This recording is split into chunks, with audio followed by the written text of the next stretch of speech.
comenzar, les contamos que quien hoy nos acompaña es José María Ramón, es licenciado en Relaciones Internacionales por la Universidad Nacional de Rosario, también es magíster en Filosofía e Historia de las Ciencias y actualmente doctorando en la Universidad de Buenos Aires. José María tiene una extensísima trayectoria académica, de publicaciones, de participaciones en congresos, y sobre todo, que es lo que más valoro, un fuerte compromiso con el cambio social, con la política y no solo con la academia. De hecho, José María y yo, y Roberto Torcoletti, quien está presente también en esta charla, que es mi papá, hemos hace 20 años iniciado la Fundación para la Democracia Participativa, que hasta hoy sigue trabajando, así que no solamente reconocer a José María su trayectoria académica, sino, como digo, un enorme compromiso con este grupo que hasta hoy sigue bregando por la democracia participativa. Así que bueno, sin más, vamos a empezar la charla con José María. En primer lugar, en esta temática que nos vamos a adentrar, quisiéramos comentar un poco si este tema que estabas comentando al principio, ¿no? Que decías que te servía como introducción. Así que bueno, te damos la palabra, José, y te agradecemos nuevamente. Bueno, Carla, gracias a la universidad, a mis colegas, Alejandro, el placer de volver a poder conectarnos con graduados de mi facultad originaria, Rosario, a la que le debo todo, a la que adoro, y a ustedes que vinieron acá a escucharnos un poco y luego de una apertura de unos minutos vamos a producir preguntas y un debate, porque lo más rico viene después, más allá de los disparadores que nosotros podamos hacer. Hemos acordado con Carla que vamos a dedicar un tiempo importante a preguntas de ustedes y a un diálogo abierto, dure lo que tenga que durar.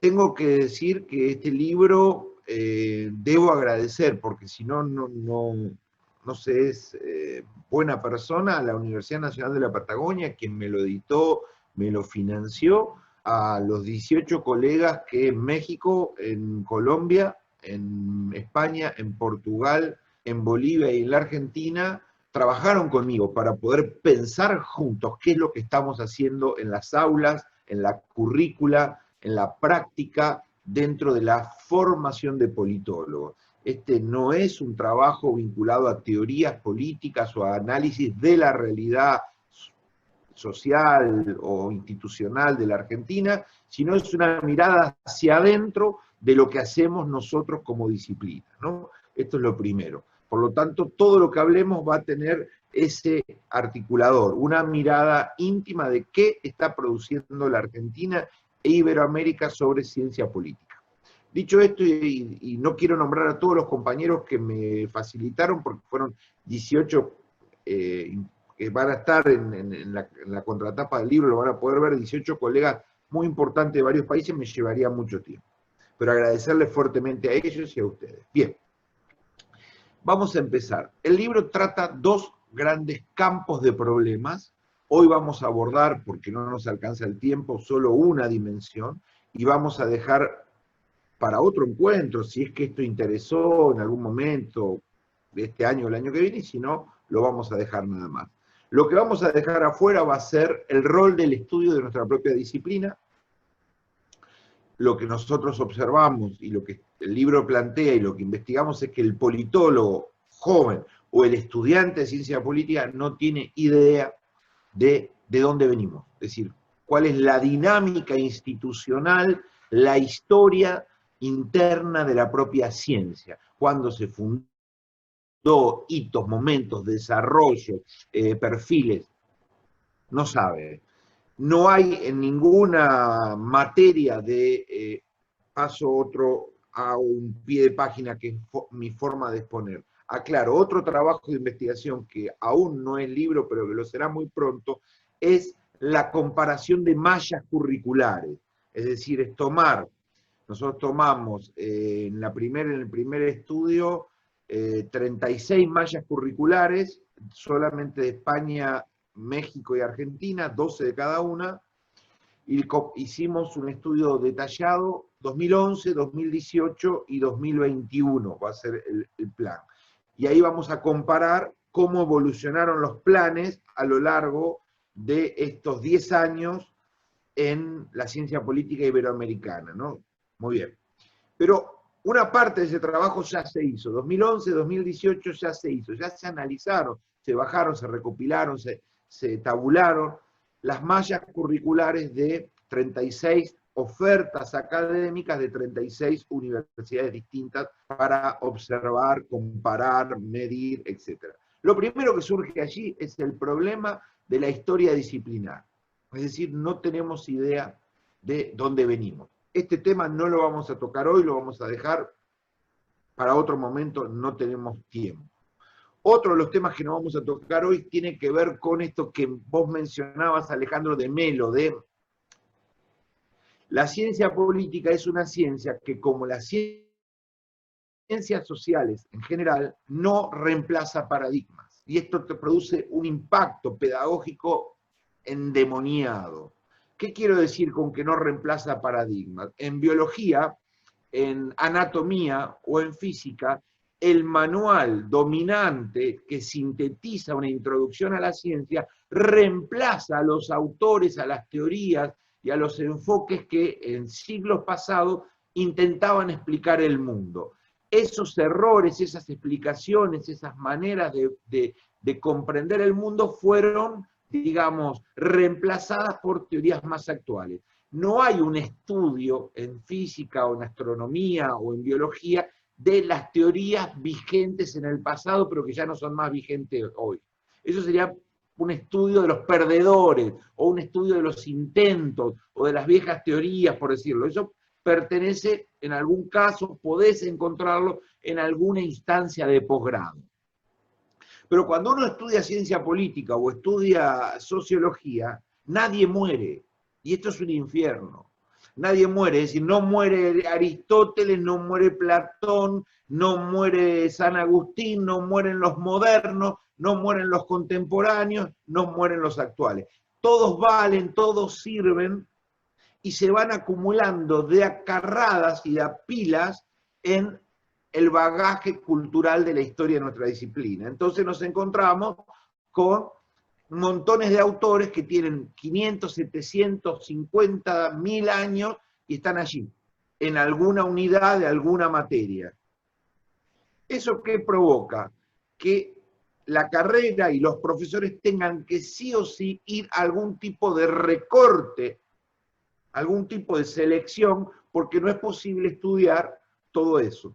Ese patrimonio cultural de la ciencia política no es posible ser abordado. Por lo tanto, hay que empezar con los recortes. Los recortes traen un gran problema, que es la tensión que hay entre los manuales y los originales. Este tema tampoco lo vamos a abordar, pero lo dejamos pendiente para otro encuentro. Hacer un manual que sintetice toda la teoría política contemporánea, 20 autores con un capítulo por autor hecho por los profesores, es cómodo, es pedagógico, es fácil, pero es problemático, porque es comida procesada, es la traducción de la traducción, es el docente que hace un manual traduciendo a otros que tradujeron. Y vas leyendo cada vez más a Platón visto por Ramón o por Sájarov. En realidad es otro Platón, es el que se le ocurrió a ese profesor recortar. Entonces los manuales o los originales tienen tensiones pedagógicas, riesgos pedagógicos que hay que discutir y que hay que pensar. Lo vamos a dejar afuera.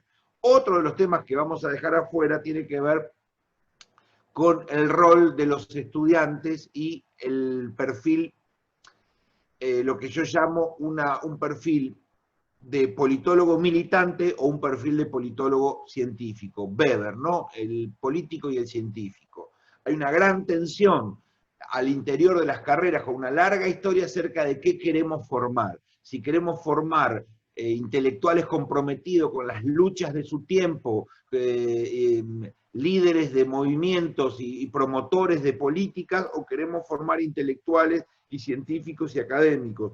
Y a veces eso provoca tensiones e impactan en las mallas curriculares o en el perfil que estamos construyendo cuando formamos un politólogo. Lo vamos a dejar, no va a haber tiempo. Nos vamos a concentrar en algunos aspectos que tienen que ver solo con la salida laboral, con los mercados laborales y su impacto en las mallas curriculares, y con los perfiles de mallas curriculares en función de esto, más el problema de la práctica profesional. Vamos a recortar hoy solo acá, en esta trilogía de temas que se relacionan entre sí, que impactan de lleno, vuelvo a insistir con lo que estamos haciendo en todo Iberoamérica. Esta no es una mirada solo de lo que pasa en la ciencia política patagónica, es una mirada de lo Y que está... José, Sí, perdón la interrupción, justamente este es uno de los temas que nos parece muy interesante poder preguntarte, que abordes. La pregunta es si existe realmente una sensación, ¿no?, de que la gente en general no sabe para qué se estudia ciencia política. Dentro de tu investigación, ¿consideras que es así? ¿La gente no sabe para qué estudiar ciencia política? nadie sabe para qué estudiar ciencia política, ni la gente ni los politólogos. Cuando nosotros decimos para qué estudiar ciencia política, lo primero que vamos a hacer es mirar lo que la carrera le ofrece como perfil laboral, como objetivos de la carrera. Entonces uno dice, bueno, vamos a mirar la malla curricular que me ofrece Río Cuarto, la malla curricular que me ofrece Rosario, que me ofrece Jujuy o Patagonia, y también vamos a mirar el perfil profesional. Esta carrera le servirá para. Cuando vos comparás, como hice yo en la maestría, en mi primera tesis del tema, que no tiene que ver con este libro, sino con otro trabajo, cuando vos comparás esos objetivos de carrera, eso lo hice para la Universidad de Neuquén, te das cuenta que hay tantos perfiles de ciencia política como carreras hay. Es decir, que todos nos llamamos actores, todos nos llamamos músicos, pero lo que hacemos es muy distinto. Uno toca en la batería y otro toca en el violonchelo. Los espacios comunes que unen a un politólogo de Jujuy, de Rosario o de Patagonia son mínimos. Son mínimos. Entonces, esto tiene mucho, tu pregunta tiene mucho que ver con lo que iba a decir ahora. La ciencia política es, como dijimos, una ciencia que acumula autores, pero también acumula temáticas, subtemáticas, como muchas ciencias, no es propia de nosotros. La dinámica científica del siglo XIX y del siglo XX no ha hecho otra cosa, y tal vez, y antes también, desde la revolución científica, digamos, desde Galileo para acá, pero especialmente acelerada en nuestra disciplina a partir de 1880, y la llegada de la ciencia política a las universidades americanas, inglesas y europeas, a partir de 1880, la ciencia política empieza a tomar una velocidad, como muchas otras, creciente. Y con ella una dinámica de temas que habitan en su interior muy diversos. Hoy tenemos tensiones al interior de la ciencia política entre campos como las relaciones internacionales, la administración pública, el marketing político, la consultoría, todo lo que tiene que ver con campañas electorales, el análisis político y la gestión pública, gestión local. Esas tendencias empiezan lentamente a independizarse, lentamente empiezan a adquirir una personalidad propia, un campo específico, y empiezan a construir lo que podríamos llamar su desprendimiento. Esto es propio de la historia de la ciencia, es decir, que la ciencia vaya madurando ramas y vayan independizándose, son propios de la dinámica histórica de la construcción de conocimiento. Nosotros estamos en este momento desprendiendo del campo, de la madre de la ciencia política, a las relaciones internacionales que se gestaron en su seno, junto con el derecho. Las relaciones internacionales son hijas del derecho e hijas de la ciencia política, depende en qué lugar del mundo. En la Argentina somos las relaciones internacionales nacieron como hijas del derecho, y por eso la Universidad de Santa Fe y de Rosario fueron líderes, porque tenían derecho y una terminalidad de relaciones internacionales. En otros lugares, las relaciones internacionales nacieron de la ciencia política. Pero hace, digamos, desde el inicio de la democracia como mínimo, pero antes también, desde el 83 para acá, estudiar relaciones internacionales es generalmente estudiarlo en la carrera de ciencia política, en una facultad de ciencia política. Generalmente es así. O de ciencias sociales. Lo mismo, con más tensión, le viene pasando a la administración pública, que se viene desprendiendo. La madre de la administración pública estuvo en Cuyo, que es la carrera más antigua de la Argentina en términos de ciencia política y administración pública. También, entonces, ¿qué es lo que nos está pasando hoy? Para resumir, tenemos un montón de facultades de ciencia política que dan un ciclo básico de 3 años y luego terminalidad. Licenciado en Ciencia Política, licenciado en Administración Pública, licenciado en Relaciones Internacionales, modelo Rosario. Tenemos carreras con modelos privados donde dan solo licenciado en Relaciones Internacionales, o facultades de Economía o de Administración que dan la licenciatura en Administración Pública. Todo eso convive, todo eso existe hoy en el contexto iberoamericano igual. Pasa en la Argentina y pasa en México o pasa en el resto de los países que analizamos. Entonces,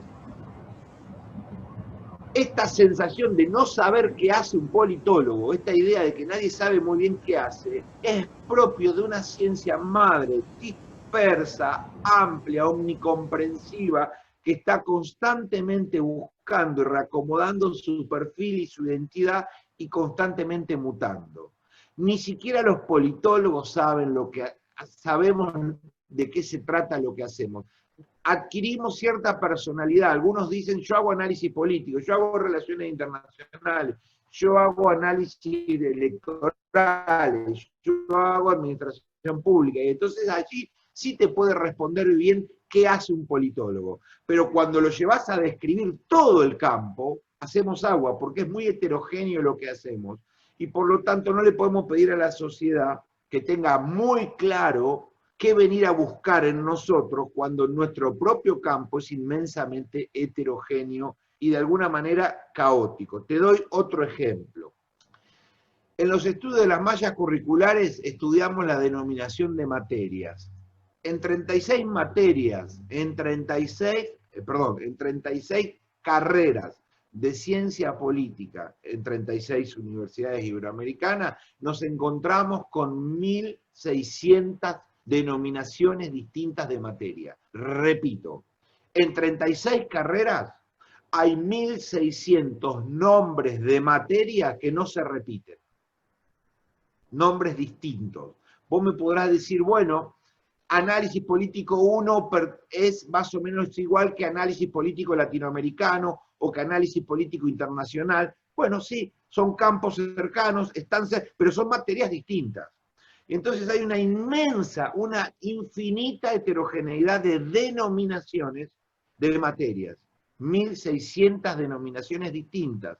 Eso habla de una gran libertad, de una gran amplitud en el perfil, la idiosincrasia y el estilo que le damos a las mallas curriculares, lo que a su vez nos está diciendo que la ciencia política es más un continente con contenidos ambiguos que un sendero estrecho y bien definido.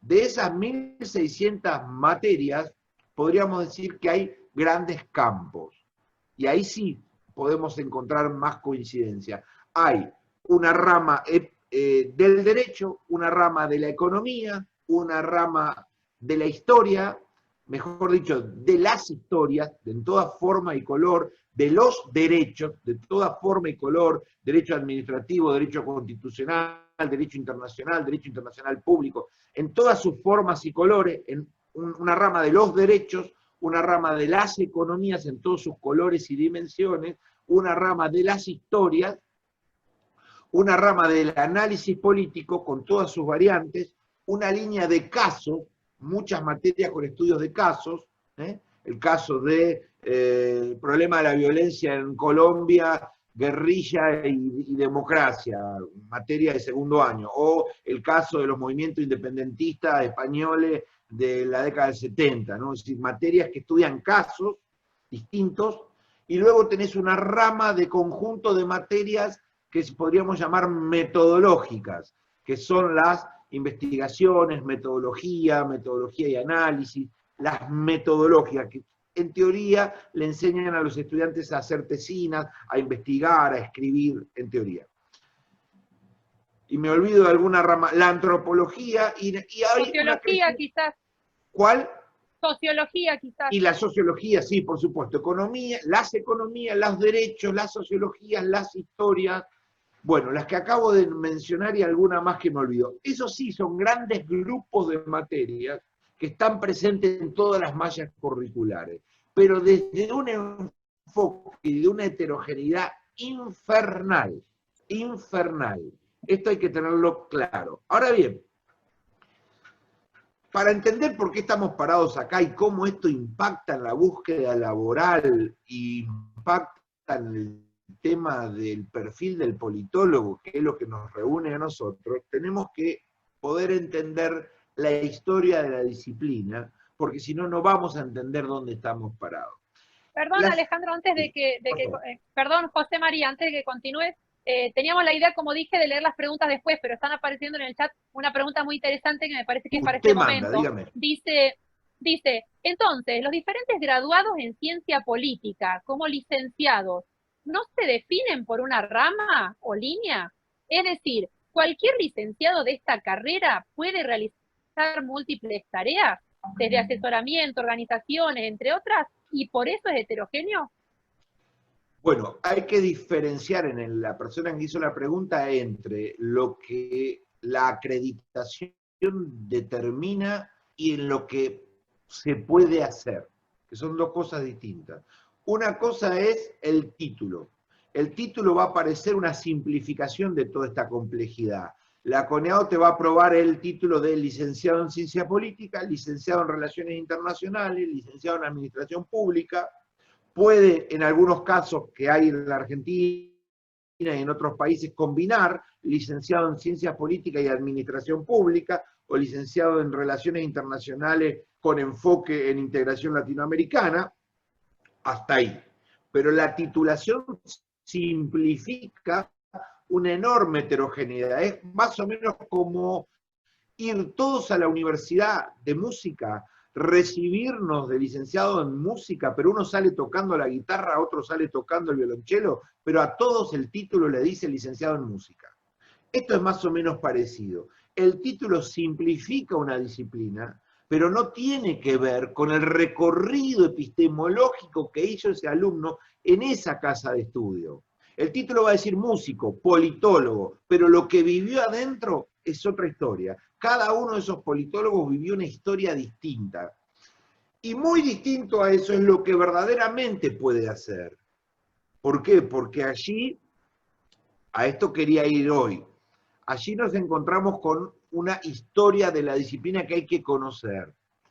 La disciplina tiene un parteaguas centrales en la Argentina, pero en todos los países tuvieron dinámicas más o menos parecidas. En la Argentina es 1983 el eje parteaguas de nuestra historia. Hasta 1983 la Argentina vive bajo gobiernos dictatoriales o democracias débiles, bajo inestabilidad política, donde construir la ciencia política desde el punto de vista masivo no está a la mano. Las universidades, los institutos, las academias se resisten a abrir esta disciplina, a dar esta oferta, porque se torna peligroso.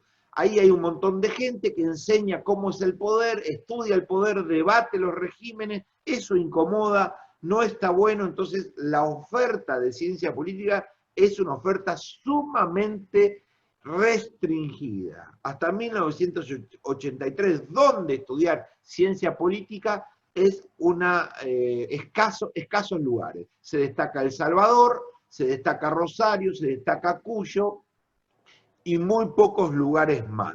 No hay más de 5 o 6 lugares donde poder ir a hacer algo parecido a ciencia política.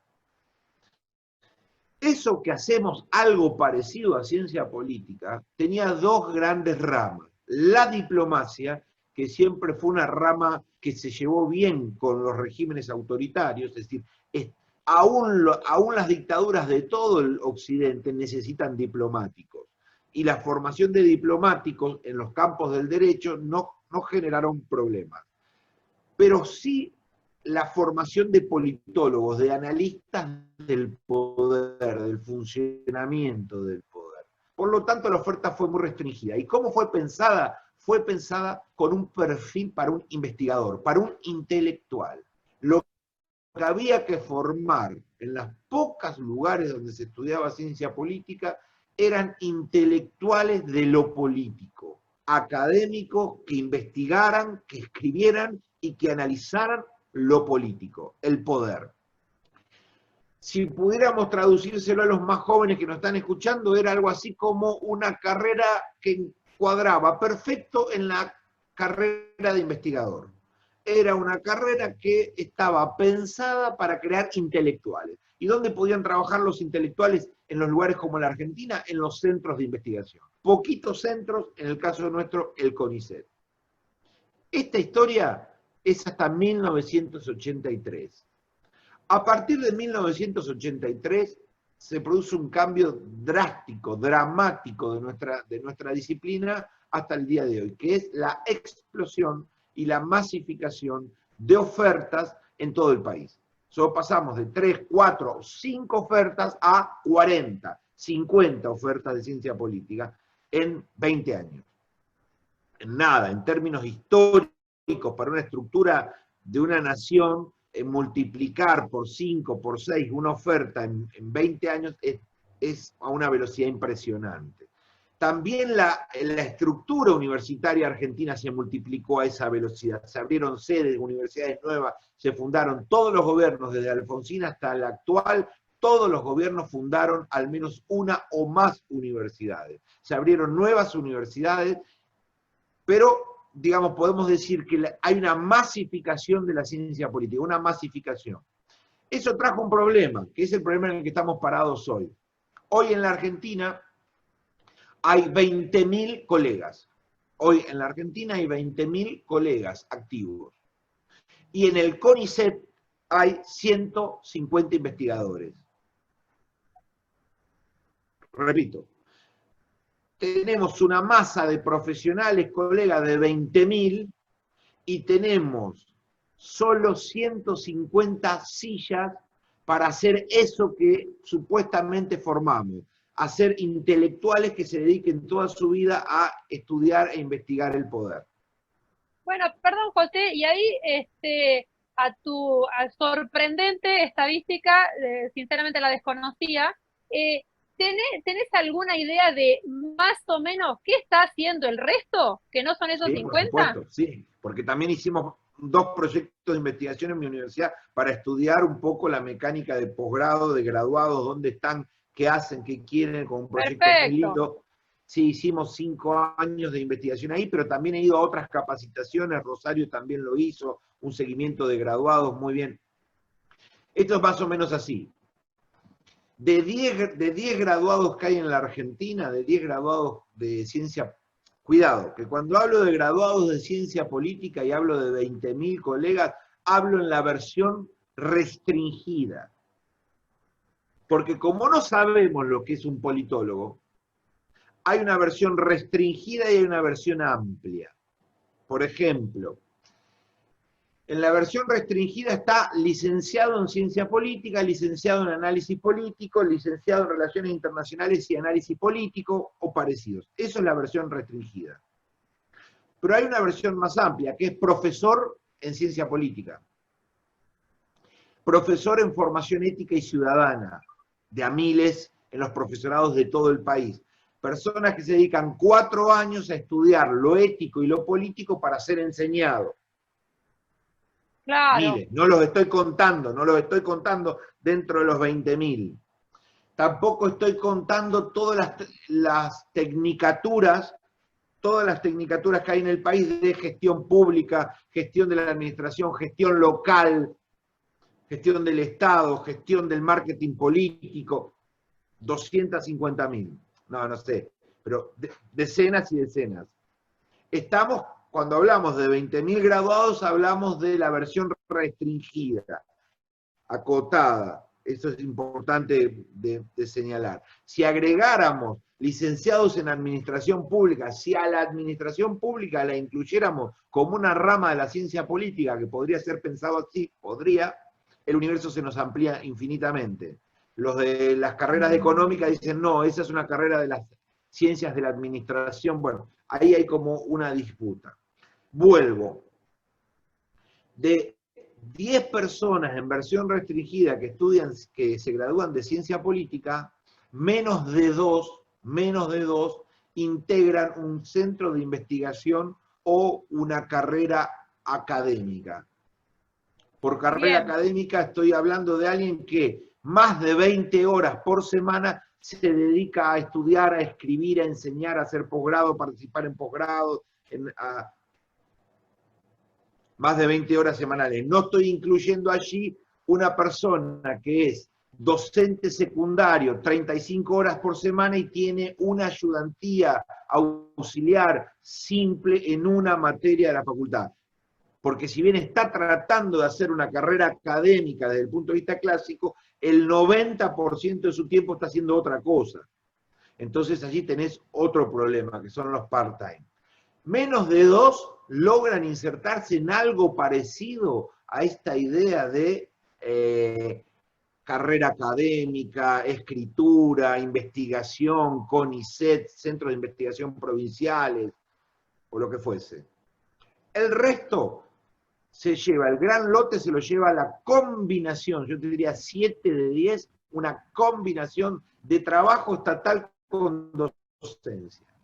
Allí está el grueso del mercado laboral argentino y está el grueso del mercado laboral estatal español. En el caso español se reduce la cantidad de carga docente porque ellos tienen mucha dedicación exclusiva. Entonces el caso de docencia, a donde la haga, le alcanza con eso, y el que trabaja dentro de un municipio español le alcanza con eso. Acá en la Argentina esto no se da tanto así, y se produce un trabajo a la municipalidad a la mañana, y a la tarde doy clase en un instituto, en un secundario, en un profesorado, en una escuela técnica, en una facultad, doy clase donde puedo. Hay una combinación entre trabajo estatal y docencia. Y uno de 10 se inserta en el mundo de la política, en las legislaturas, en los partidos, en los sindicatos, especialmente en el Congreso Nacional, en los congresos provinciales. Pero aquí hay un tema central para la discusión de hoy. Nadie se inserta por ser politólogo, que este es otro problema. Cuando uno le pregunta, ¿usted está trabajando en la legislatura? Sí, yo soy politólogo y estoy trabajando en la legislatura. Ah, perfecto. Tal como usted estudió. No, en realidad yo soy militante, llegué porque estoy trabajando con el diputado tal, ganamos la banca y estamos allí. Podría perfectamente haber venido de cualquier otra disciplina. Totalmente. No es la búsqueda de un profesional que se dedique a lo político por lo cual él está trabajando allí. Podría ser lo mismo sucede en muchos otros campos de la política, en los partidos. Vos tenés un sueldo en el partido X, sí, yo trabajo de asesor para el partido, me encargo de tal cosa. Bueno, perfecto, a vos te contrataron como un contrato, digamos, profesional en la búsqueda de un recurso. No, nada que ver. Concursado, por ejemplo. Sí, o un llamado, o una entrevista abierta para preseleccionar entre 3. No. El 99% de los que hacen ciencia política en el campo legislativo no llegan por politólogos, llegan por otras razones, aunque después terminen haciendo algún tipo de tarea, que después vamos a ver eso. Entonces, esto es central. Hemos masificado la carrera, la hemos multiplicado a lo largo de todo el país, hemos masificado la universidad pública, hemos masificado el nivel de graduados. Piensen ustedes que nosotros estamos teniendo más o menos entre 800 y 1000 graduados por año, y hemos tenido picos de 5000 graduados. 1000 graduados por año, y las plazas para entrar al CONICET por año son menos de 40. El resto tiene que salir al mundo a hacer otra cosa. no hay, para el 95% de los graduados, no hay carrera académica desde el punto de vista del intelectual posible de ser financiada. Por lo tanto, si yo tengo una malla curricular que está formando para un intelectual, pero en realidad los intelectuales que consiguen un trabajo como tal es el 5%, estoy formando a un 95% para hacer lo que no van a hacer.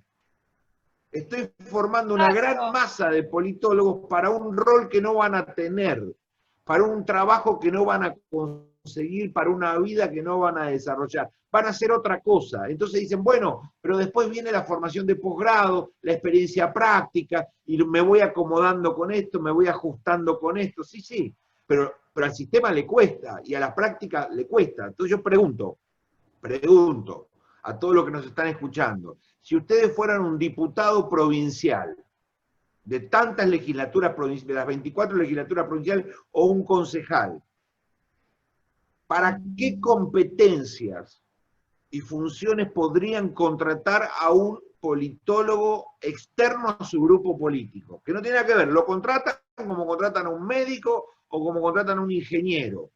¿Para qué competencias legislativas si yo agarro un joven graduado de 25 o 26 años y le digo, usted es politólogo? Sí, yo lo quiero contratar para que desarrolle tareas en... Sí, perfecto, por supuesto, todos vamos a decir, perfecto, estoy dispuesto, puedo hacerlo, soy útil.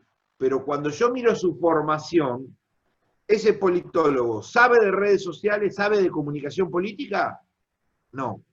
¿Ese politólogo es experto en escribir?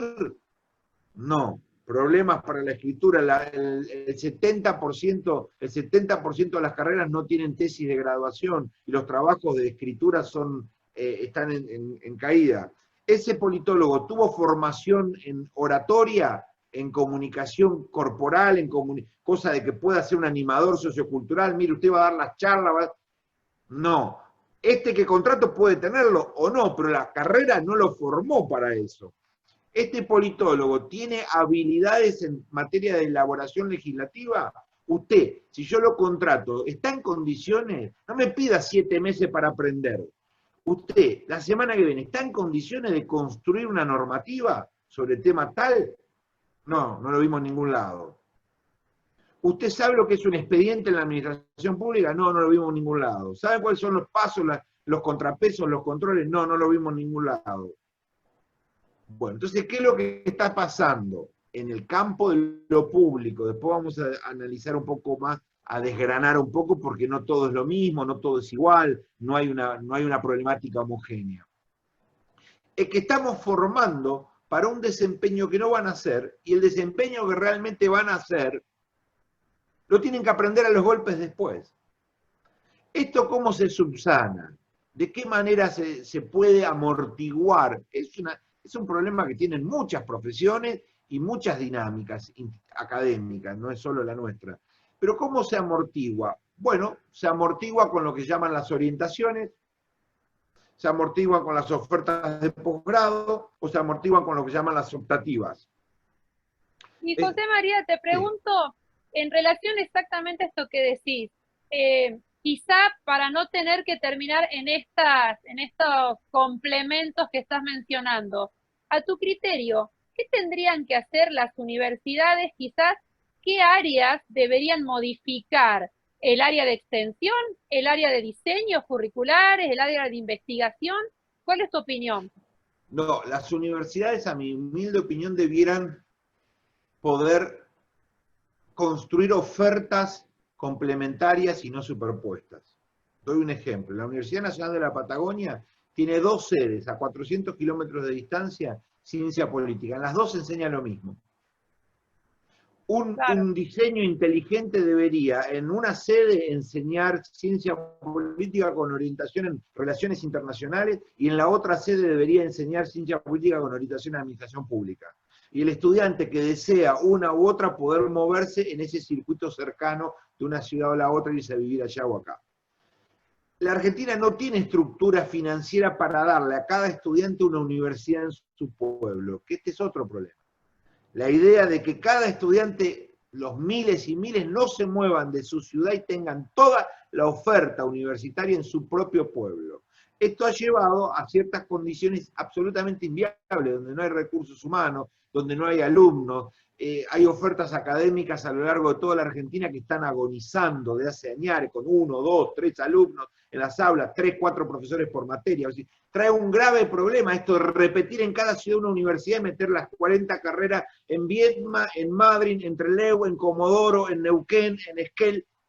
A ver, a lo largo de 700 kilómetros tenemos las mismas ofertas. Me parece que un elemento es poder trabajar en red y ofertar cosas distintas en las ciencias políticas cercanas, Viedma, Trelew, Comodoro, por decir algo. Ustedes tendrán Jujuy, Salta, la pública, la privada poder perfilar más hacia allá, la pública más para acá. Esa es una opción. Compleja en un mundo en donde cada uno hace lo que quiere y es difícil la articulación. Segundo, pero es un sistema universitario, podría darse. Segundo es las orientaciones, Carla, al interior de las propias carreras.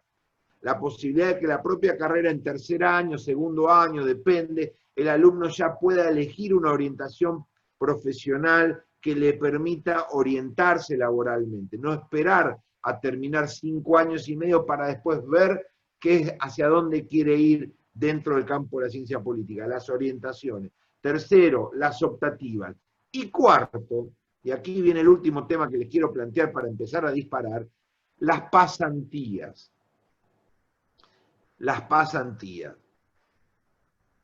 Sabiendo que el 95% de los graduados de la Argentina de ciencia política van a un mundo de trabajo real, docente, de trabajo comunicacional, de trabajo estatal, que no van a un mundo de producción intelectual, el rol de la pasantía, de la enseñanza de habilidades, destrezas en el campo laboral se torna mucho más importante. La ciencia política lo está incorporando muy lentamente, por supuesto, más fácilmente en las universidades privadas que las universidades públicas, porque las universidades privadas han mostrado a lo largo de estos años mucho más plasticidad, más capacidad de cambio, más capacidad de adaptación y más holgura en las decisiones que toman. Por lo tanto, estas reformas las fueron incorporando de alguna manera más rápidamente. En las universidades públicas argentinas una reforma de plan de estudio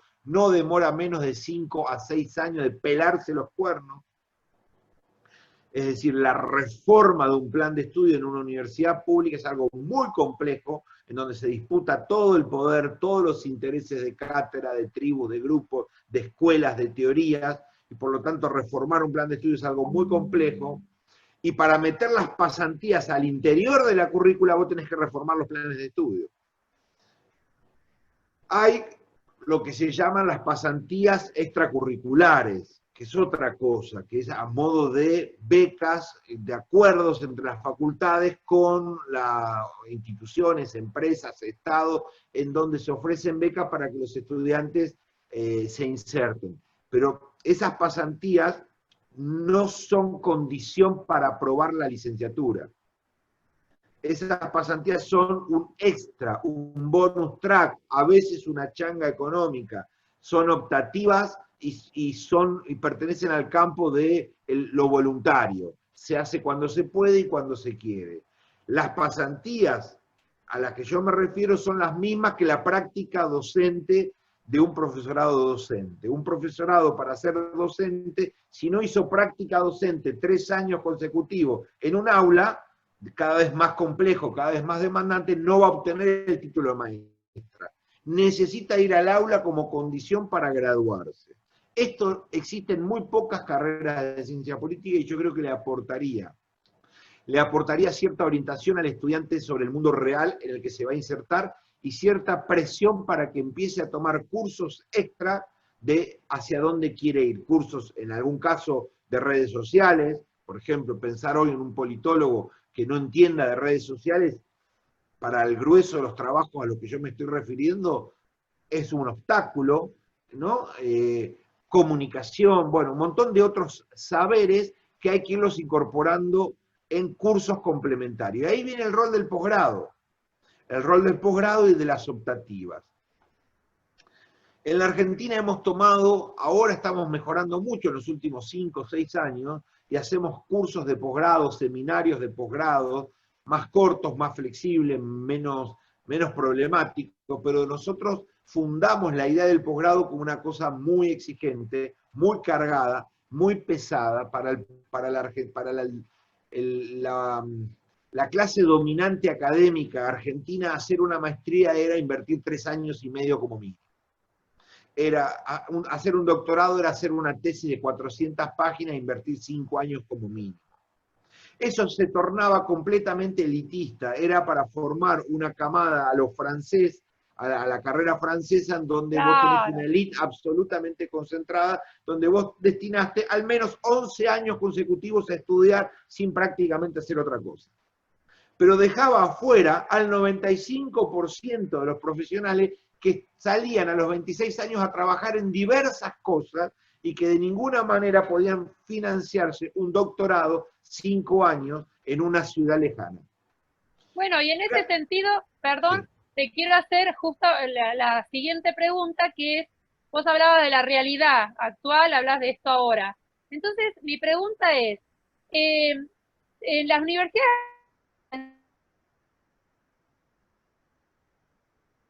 politólogos para lo que nuestro país necesita, acá un poquito, además de la formación, queremos conocer tu opinión de, por ahí, qué es lo que nuestro país necesita, contando, por supuesto, en tu vasta experiencia, como dije al principio, no solo en lo académico, sino de conocimiento, de diagnóstico de la realidad de nuestro país. Sí. ¿Qué te parece? ¿Cómo debería ser? ¿Crees que estamos formando politólogos para nuestro país, para sus necesidades? Tengo una convicción y muchas dudas en realidad. Una convicción es que las ofertas de formar politólogos como intelectuales puros es sobreabundante. Esa es una convicción que tengo. Creo que la Argentina no da para más de 3 centros académicos en donde puedan graduarse 30, 40 personas, 50 personas por año en cada uno. No da para más que sacar 200, 250 académicos destinados al mundo puramente intelectual y analítico. No da para más. No da para más la estructura económica, la estructura política y la estructura institucional que absorba esos recursos. Sin embargo, los que ofertan ese perfil son mucho más que 3. Son muchísimo más que 3. Ahí sí considero que la ciencia política está ofertando mucho más de lo que el mercado puede demandar.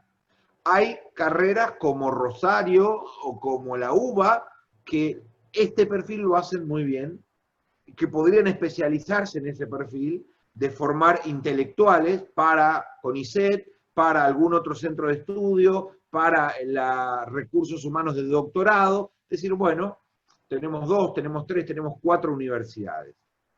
Pero no podés tener 40 universidades con ese perfil y sacar 1000 graduados que van 1000 graduados para 30 plazas. Es un disparate.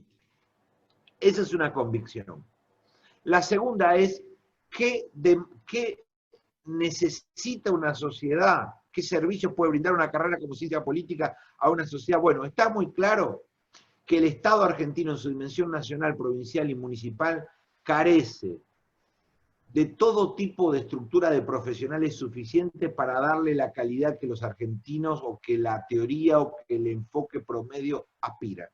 En general, la política ha tenido la necesidad a lo largo de su desarrollo, en los últimos 30 años de competencia política, de poblar el Estado de recursos humanos vinculados a las campañas más que a la burocracia calificada, la burocracia profesional. Por eso el Estado en general no se ven las carreras profesionales, no se ven los ingresos por concurso, los premios por títulos universitarios son muy bajos o nulos.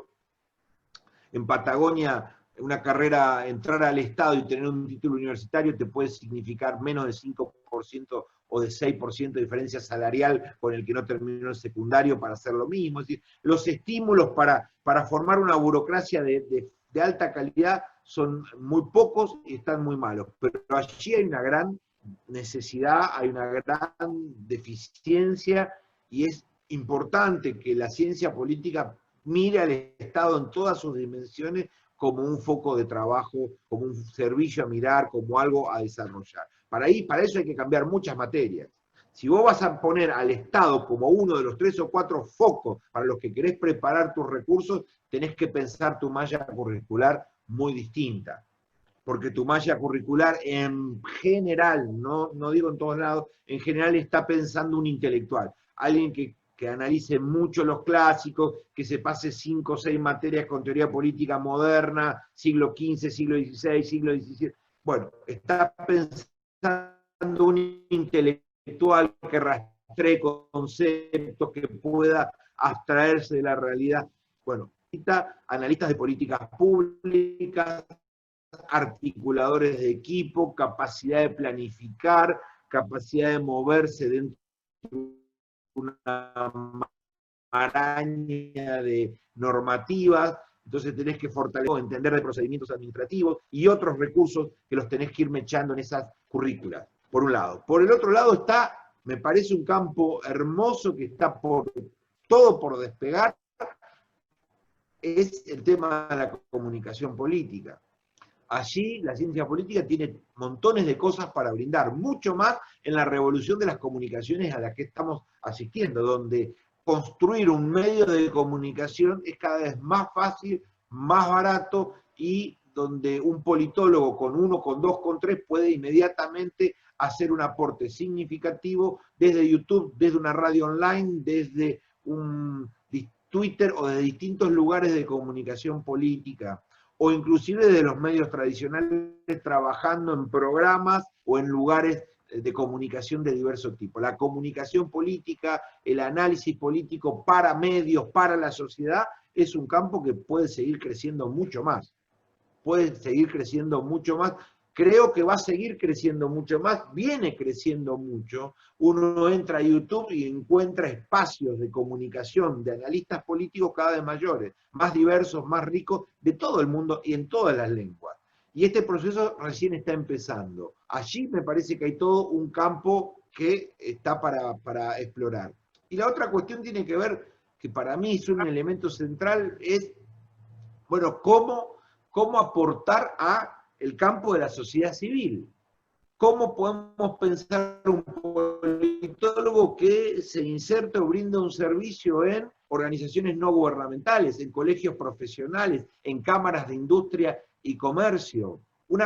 Me decía, por ejemplo, un industrial importante de Puerto Madryn, una ciudad importante de mi provincia, tiene una densidad empresaria significativa, con un líder que es Aluar, y varias empresas pesqueras, bueno, tiene una malla productiva muy grande. Nosotros de la Cámara de Industria y Comercio necesitamos hacer investigación, necesitamos estudiar cosas, necesitamos que nos traduzcan, y por eso estamos permanentemente contratando consultoría, que nos traduzcan política, nos hagan dossier informativos, nos hagan encuestas. Y eso y por ahora estamos contratando en Buenos Aires, algo contratamos acá, contratamos a un chico para que nos haga parte de la tarea. Bueno, las cámaras empresarias grandes, ciudades importantes como Neuquén, Bahía Blanca, Madryn, qué sé yo, Tucumán, Salta, distintas asociaciones o instituciones podrían empezar a usar nuestros recursos de análisis, de capacidad de comunicación, de capacidad de trabajo en equipo para insertarnos en lo que podríamos llamar el tercer sector, para sintetizarlo. Nosotros, en nuestra experiencia desde FUDEPA, tanto vos, Carla, como yo, hemos desplegado montones de saberes que nos dio la facultad y que nos dio la disciplina en lo que hacemos en nuestra tarea del tercer sector. Y lo hemos hecho con todas esas lecturas y esas habilidades. Ahora, si vas a tener un politólogo que sea un servidor del tercer sector, del desarrollo, también tenés que ir de mallas curriculares donde un politólogo hoy no ve nada. Hoy un politólogo lo máximo que ve en promedio son movimientos sociales. Pero el rol de las ONG, que es una ONG, tipología, ramas, historia, funciones, tareas, 0, -10, prácticamente te diría, por las universidades que yo he estudiado su malla curricular, 0. Y por último, sí, también creo que hay que hacer en todas las ofertas una reforma muy grande desde el punto de vista de las metodologías. Nosotros tenemos un gran atraso en la disponibilidad de nuestra capacitación en programas de software, en voto electrónico, en investigación, en manejo estadístico, en manejo de programas de datos, todo lo que se usa en apps, en distintas herramientas tecnológicas, que son el ABC de cualquier funcionamiento más o menos desarrollado. Creo que las carreras de ciencia política tienen que empezar a ofertar en posgrado o en materias complementarias, así como lo hace con el inglés, o en algunos lugares lo hace con taller de tesis, o en algunos lugares oferta un taller de análisis de datos, hay que empezar a incorporar otros fortalecimientos metodológicos, porque el politólogo que habla lindo, con conceptos interesantes, pero que no sabe hacer, se está terminando, no hay mercado laboral. Y por último, cientólogos para ser docentes, dijimos que 8 de 10 terminan siendo docentes, y después andemos penando en todo el interior de la Argentina a ver qué pedagógica, qué posgrado pedagógico puedo enganchar, a ver quién le oferta desde Bahía Blanca o desde Trelew o desde Paraná, a ver quién puede ofertarme alguna especialización docente para lograr 2 años después algún título docente que me permita en igualdad de competencia dar clase. Sabemos que 8 de 10 va a dar clase y que cuando vaya al mercado laboral tiene que tener título docente. Por lo tanto, es imprescindible incorporar los títulos docentes en las licenciaturas de ciencia política, porque es una fija, es un dato cantado que lo va a necesitar como salida laboral básica. Después puede ser optativo, puede tomar en las materias del profesorado, no. Por ejemplo, en muchos lugares están las dos, licenciatura en ciencia política y profesorado de ciencia política, o licenciatura en ciencia política y 4 materias pedagógicas en convenio con la carrera X, que se cursa y te dan el título. Bueno, perfecto, a eso me refiero. Pero yo diría más del 50 o el 60% no lo tienen. Esa opción no la tiene. A mano en su universidad, en convenio, y después de graduado sale a ver cómo consigue eso. Y eso es una gran falencia de la propuesta de mallas curriculares dominantes. Perfecto, perfecto, clarísimo. Y bueno, mira, en relación a eso, acá hay otra pregunta en el chat. Matías Peláez pregunta lo siguiente: ¿usted cree que la ciencia política, esta pregunta no va para lo académico, la ciencia política, la realidad le terminará demandando, al igual que le demandó a la totalidad de las otras ciencias sociales, una unificación en pos de realizar una mejor interpretación de las relaciones de poder y en la búsqueda de jerarquizar a la ciencia política? Bueno, yo doy epistemología en 3 materias y estudio y En 3 enseño carreras, ¿no? en 3 materias distintas, en 3 carreras distintas. Bien.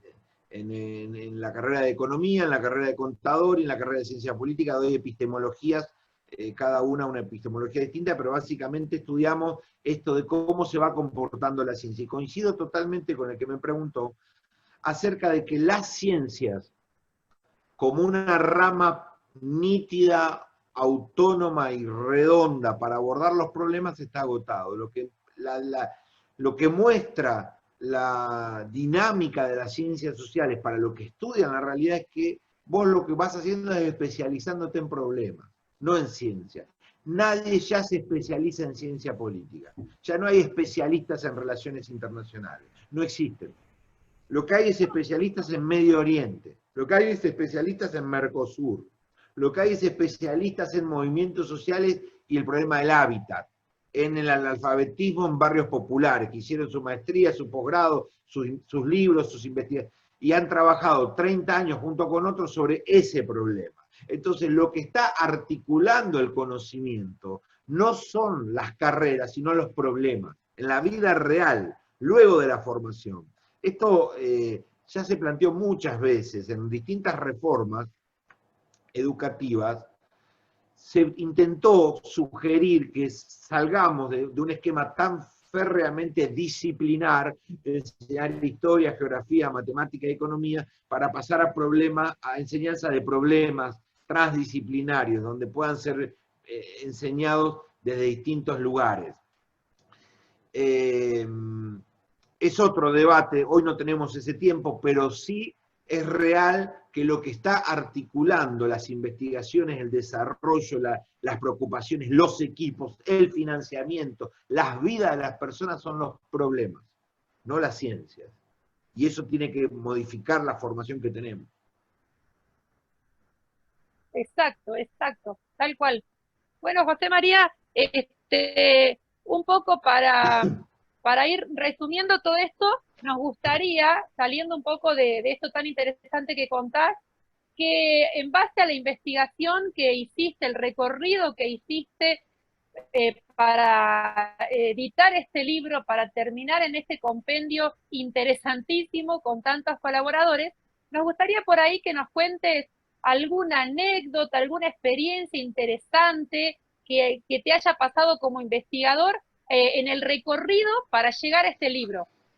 Bueno, hay que decir que hay personas que son prudentes, que son mesuradas, que son cuidadosas, y hay personas que son más imprudentes. Ese es mi caso. Y el libro fue un hijo de la imprudencia, es decir, de contactar a personas muy importantes que no me conocían y de decirles, yo quiero hacer un libro con usted. ¿Y usted quién es? Deme una oportunidad, le voy a decir quién es, quién soy, qué hago, dónde estoy, por qué lo quiero hacer, para qué lo queremos hacer, por qué este material junto a otros que venimos construyendo son una necesidad, porque yo los invito a cualquiera que ustedes vayan a la librería, a la mejor librería de su capital y digan, enseñanza de la ciencia política, ¿qué hay? Y van a encontrar no más de 3 trabajos. No más de 3 trabajos. El grupo de Rosario con Gastón Muti, el trabajo nuestro, algo que hizo la SAP el año pasado, y luego varios de Pablo Burkov, Nelson Cardoso, y 3 o 4 colegas más. Es decir, nosotros no estamos frente a 2, 3 papers por mes y 2 libros por año. Hay una necesidad.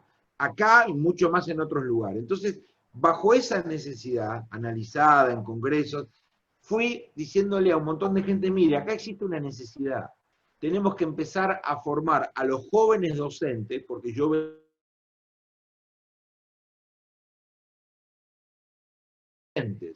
y los veía con entusiasmo, con alegría, pero entendiendo que esos jóvenes de 26, 28, 29 años no habían hecho ningún recorrido sobre estos debates en su formación, que ya estaban enseñando ciencia política y no habían pasado por ningún material, por ninguna capacitación sobre los dilemas, las tensiones y los problemas epistemológicos de la ciencia política, y que hacía falta ofrecerles algún material.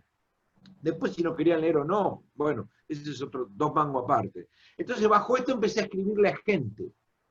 Empecé a buscar los mails, bueno, en Salamanca, bueno, no me podés prestar el mail, no, los mails son privados.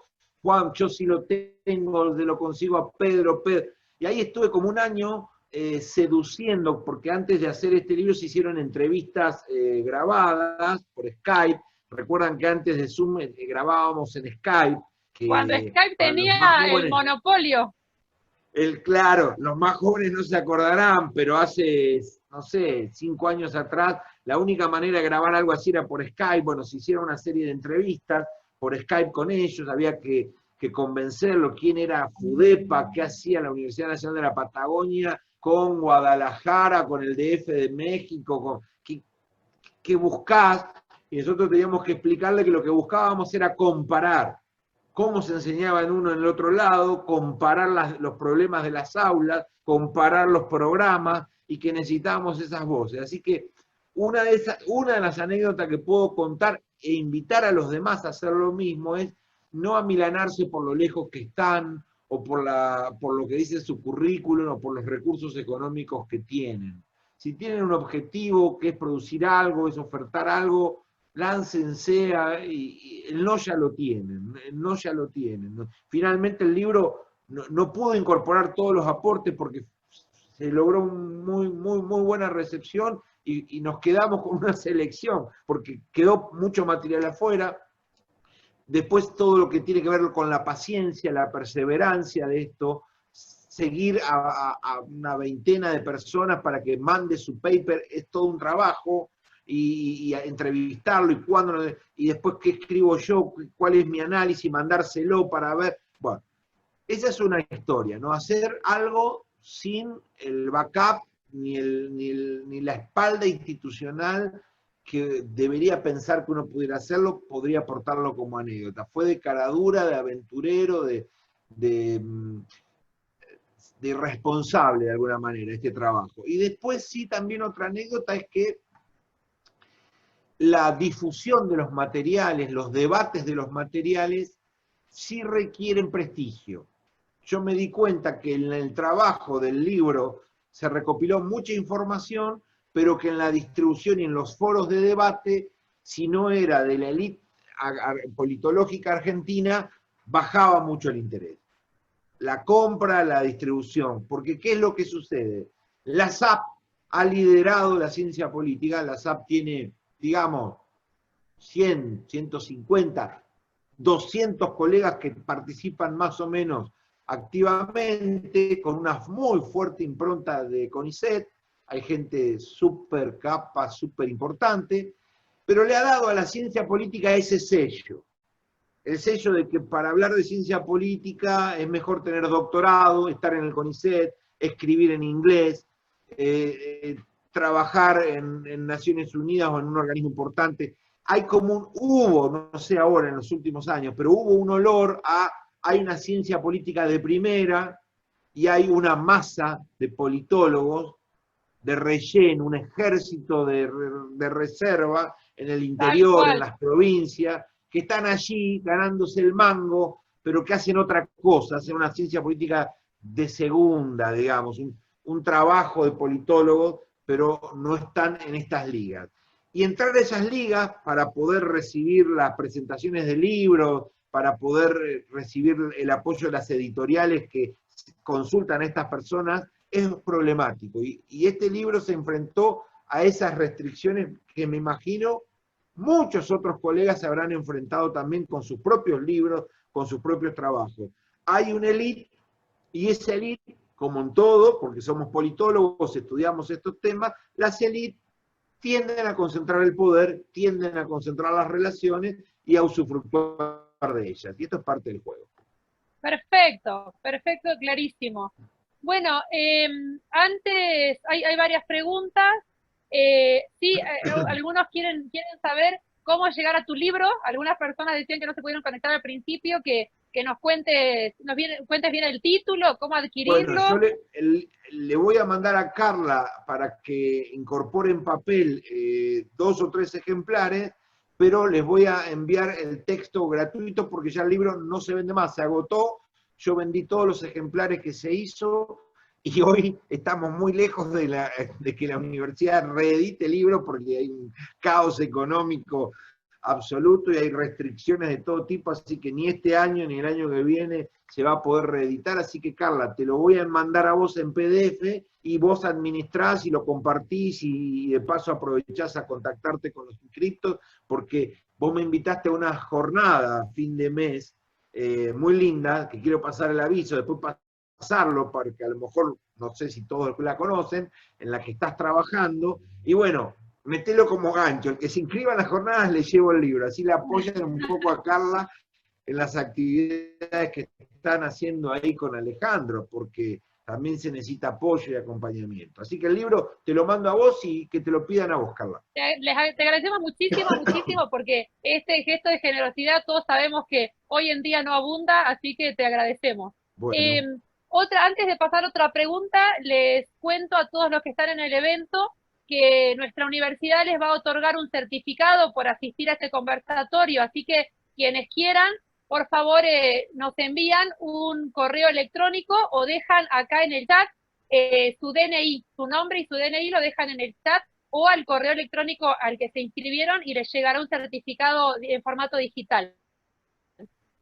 También Alejandro Zafarov quiere hacer esta pregunta. Nosotros, sabés, José María, que estamos trabajando mucho la temática globalización 4.0 y revolución industrial 4.0, y la pregunta de Alejandro es, ¿cómo crees que debería encararse a grandes rasgos la ciencia política latinoamericana en vistas a la llegada de la cuarta revolución industrial y su disrupción tecnológica?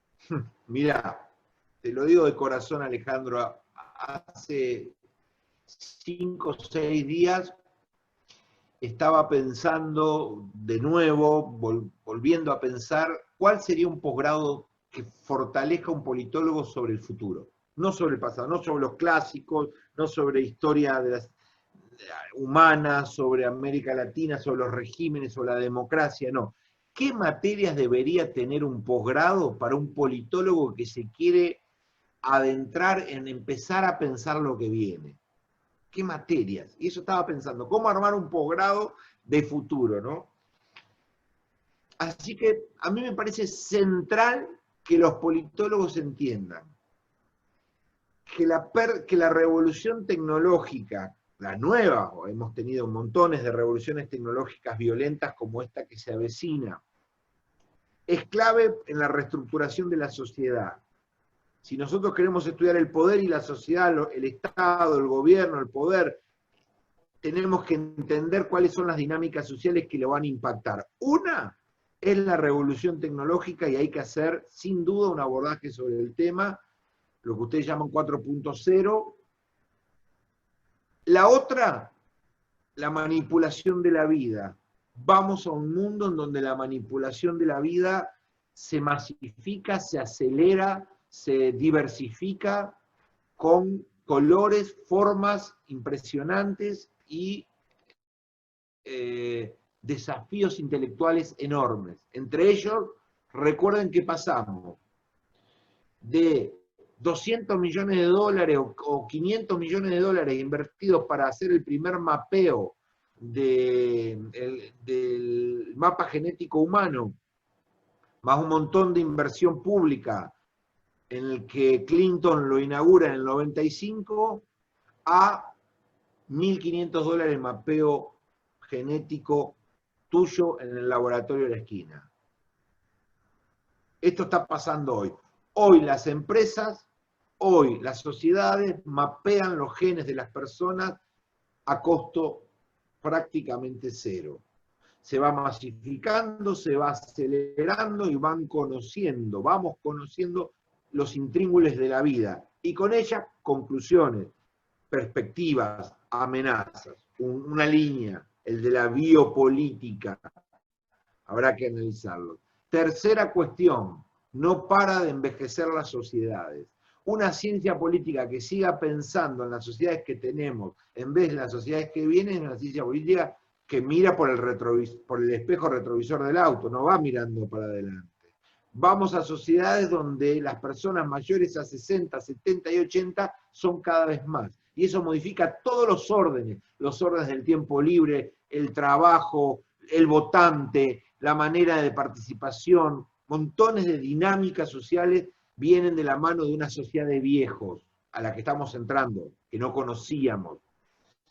Cuarto tema que me parece central, ya hemos dado a luz este año, y el año pasado, pero más este año, a la primer ciberdictadura de control absoluto del mundo, China. China ha puesto en funcionamiento pleno y general un nivel de control de la vida vía la inteligencia artificial, la masificación de detectores de todo tipo, visuales, sensores, GPS, un control absoluto de dónde, cómo, a qué hora se mueve cada ser humano de un mapa completo. Acá esto empezó en China, o mejor dicho, empezó mucho antes, ¿no? Con las cámaras de seguridad, el control de los espacios públicos. Hay una larga historia, pero sin duda China le dio un salto inmenso y veloz a lo que puede hacer un Estado en el control de su sociedad. Doy un ejemplo. Cualquier ciudadano chino tenía que bajar una app obligatoria. Ese app le habilitaba el sistema de semáforo, verde, amarillo y rojo. De acuerdo a su situación sanitaria, de acuerdo a su situación sanitaria, podía moverse por distintos lugares de la ciudad. Cuando ese individuo salía de esos lugares de la ciudad y asistía al bar no permitido, se le pedía el semáforo, se le pedía el identificador. El identificador decía no está en el lugar correcto, no lo dejaban entrar. Cada ciudadano fue seguido y controlado metro a metro dónde, a qué hora y cómo se movía.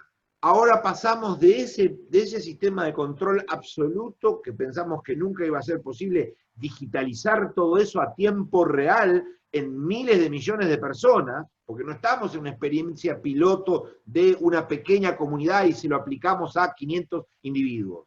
No, no estamos en esa escala experimental, estamos en una escala monstruosa de centenares de millones de personas controladas en tiempo real a dónde van, dónde están y qué hacen. Y ahora le agregamos dos elementos nuevos desde mayo a la fecha, que es la masificación de la identificación de cara, la lectura de rostro, es decir, que por donde la biometría, te muevas, datos biométricos. Claro, la masificación absoluta, que donde vos pasás te identifican quién sos, dónde estás, qué historia tenés, tu apellido y todo, te identifican esto, con lo cual se transforma en un control total, digamos, ya ni siquiera podés cambiarle el reloj o el dispositivo, dárselo a otro para distraer al sistema, ¿no? El control absoluto más el puntaje de buen ciudadano, la carta de puntos. ¿Vieron cómo funciona aquí el carnet de conducir por puntos? Que vas perdiendo puntos en función de las sanciones, errores.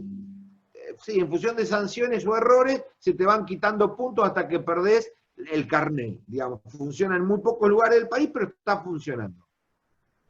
Ese es el sistema de comportamiento ciudadano que está aplicando nuevamente China a cada individuo. Y esa inconducta se controla digitalmente. Esto me imagino que la mayoría lo sabe, pero el que no lo sabe, no piense que estoy hablando del futuro, está drogado, este chico pasado de película. No.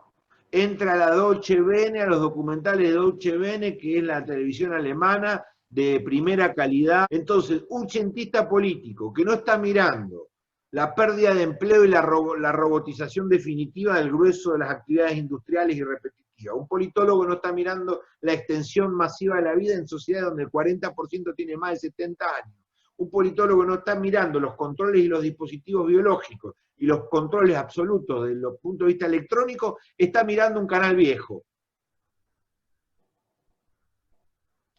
Por supuesto, Exacto. con toda humildad no digo que esos sean los 4 temas, debe haber varios más, pero estos 4 están sin duda en el corazón de las modificaciones del poder del futuro.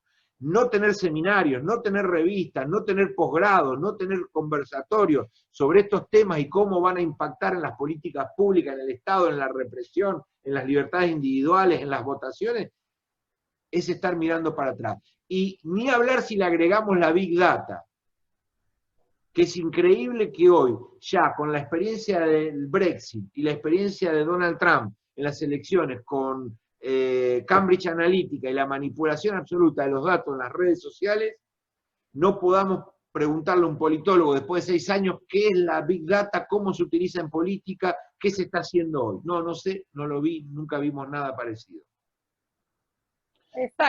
Son politólogos que van saliendo viejos, en el sentido, cuidado, tampoco quiero poner una falsa antonomía entre clásicos y futuro, ¿no? Es decir, los clásicos son irreemplazables, la formación teórica, la formación clásica es fundamental, tampoco caer en una banalización de los clásicos, en una frivolidad formativa.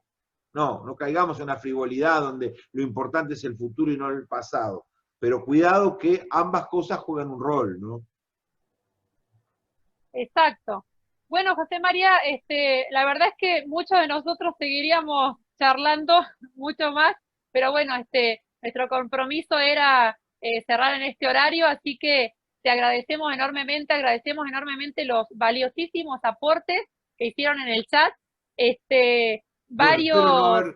Gracias, Carly. Espero no haber desilusionado total. Bueno, hice lo que pude, pero quiero dejar un chivo. Los que tengan interés por el área de enseñanza de la ciencia política, historia de la ciencia política y epistemología de la ciencia política, comuníquense con Carla o conmigo, porque hay un montón de actividades que estamos construyendo desde el pasado, pero de cara al futuro, nuevas publicaciones, investigaciones, artículos, charlas, a los que podemos sumar. Sería genial que uno o dos o tres de los que nos escucharon digan, esta línea me interesa, poder sumar al equipo. Hoy no hay más distancia, gente. Estamos acá trabajando, no hay más distancia. Jujuy, Trelew o Río de Janeiro es todo lo mismo. Lo importante es el deseo de construir juntos una agenda de trabajo, así que abro el equipo de trabajo a ver si podemos sumar uno o dos voluntarios en formarse en estos temas. Gracias, Carla. Por supuesto. Gracias, por supuesto. Alejandro. Nos vamos a ver a fin de mes. Espero poder hacer algún aporte en la jornada. Pídanle el libro a Carla, les pido disculpas si los aburrí y nos encontramos pronto, a disposición. Hasta pronto. Sí, sí, y bueno, en cuanto a eso de las jornadas que dice José María, para los que les interese, les vamos a hacer llegar la invitación. Estamos organizando la primera jornada federal de estudiantes y graduados de Ciencia Política y Relaciones Internacionales. Va a ser el 30 y 31 de octubre en formato virtual. Ya tenemos la asistencia de muy importantes oradores, alumnos también de distintas universidades del país de estas disciplinas. Y bueno, para el cierre le dejo la palabra